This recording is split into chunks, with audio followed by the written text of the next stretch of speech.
All right. Back over to Cody Bellinger here. Um, is it worth it for the Cubs to eat Bellinger's money just to get him out? Or is he worth more just keeping him? There's a point where you're eating enough of the contract, you should just keep him. And I don't. There's no details right now on kind of how far apart they are. Um, but this is a guy who's 29. He was a 2 WAR player last year. He's aside from 2 seasons, he's about a 2 WAR player. So not a bad player, but he's not a perennial all star. He is a good player, Yeah. and they're paying him entirely too much for those numbers. Um, Now, how would he do in New York? I don't know. Maybe the short porch, maybe that market, maybe being in a better lineup. I mean, there could be lots of reasons why he might do better in New York. But if you're the Cubs and you're eating a significant chunk of his contract, you might as well just keep him. See how he slots in with Tucker. See what that lineup looks like. He doesn't have to be the guy anymore. Tucker can be the guy. It could be a good move for the Cubs to keep him.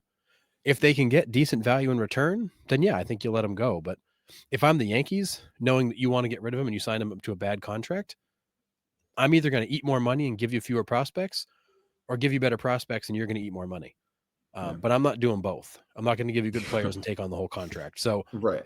the Cubs have to kind of balance the how much can we get versus what's the price, and Yeah. and that might be a spot that's tough. It's trouble because that contract sucks.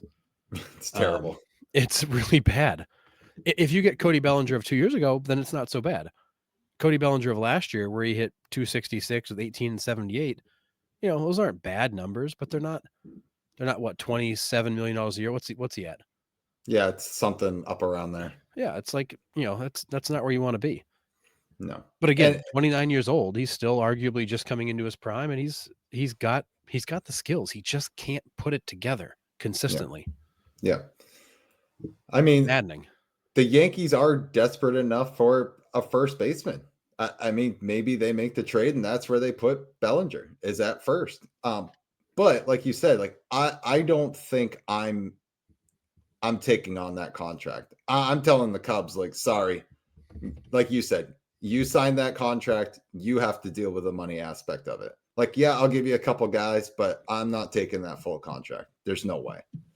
Um, Yeah, so it was a 3-year, $80 million deal, so just under 27 million a year. And I think he's out of. He can opt out at the end of 26. so they have him for 2 years. So they have him. Yeah, so 25 there is no opt out. He can opt out before the 26. So yeah, so no opt out going into next year. He can opt out at the end of next year going into 26. So Okay. he may only be a 1-year rental. Yeah. But yeah, I don't think it's worth it for the Yankees unless, like I said, the Cubs take on the contract. That's my side of it. But Yep. yeah. Do you think he moves? I mean, if the Cubs are determined enough to move him, they'll find a way. It's Jed Hoyer over there, right, in I, Chicago.